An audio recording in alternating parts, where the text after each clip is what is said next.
a une très longue tradition de la caricature et qui a toujours été parfois très dure. Bon, c'était vrai au moment des affrontements, de la séparation des églises de l'État en 1905, mais c'est vrai dans les années 70. Et c'est vrai dans les dessins, au cinéma, dans la chanson. Il y a toujours eu une critique parce que, en plus, il y a en France une très grande tradition du rire. On rit de beaucoup de choses, donc on peut aussi rire de la religion. De la religion en général, donc des religions. Il n'y a aucune religion qui est à l'abri d'un rire. Voilà. Et on a le droit de le faire, ça fait partie de la liberté de conscience. Et comme on peut rire d'autres choses.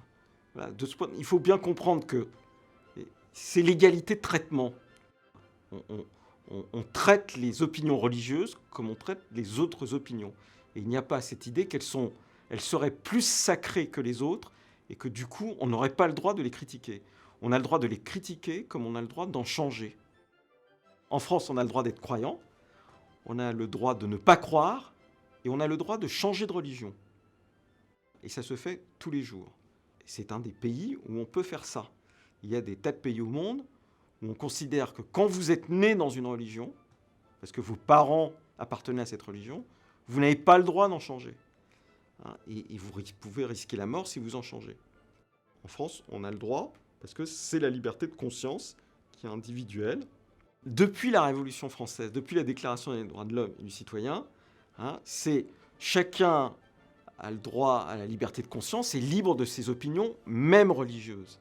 Et quand les révolutionnaires français mettent à la fin même religieuse, ça veut dire qu'ils mettent sur le même plan d'égalité une croyance politique et une croyance religieuse. On peut manifester sa croyance politique comme sa croyance religieuse. On peut en parler à ses amis, on peut en discuter dans les cafés.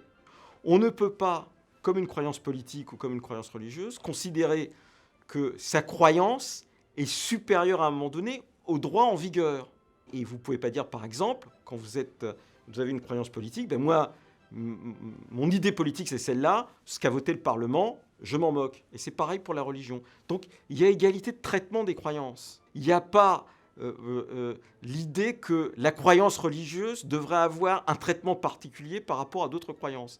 Mais en négatif comme au positif. C'est-à-dire, elle peut se manifester, elle n'a pas le droit de considérer qu'elle est la seule ou qu'elle doit être supérieure à toutes les autres.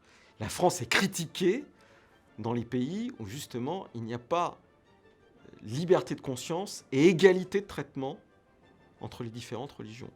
La France est un pays où n'importe quelle religion peut, si elle le souhaite, construire un lieu de culte.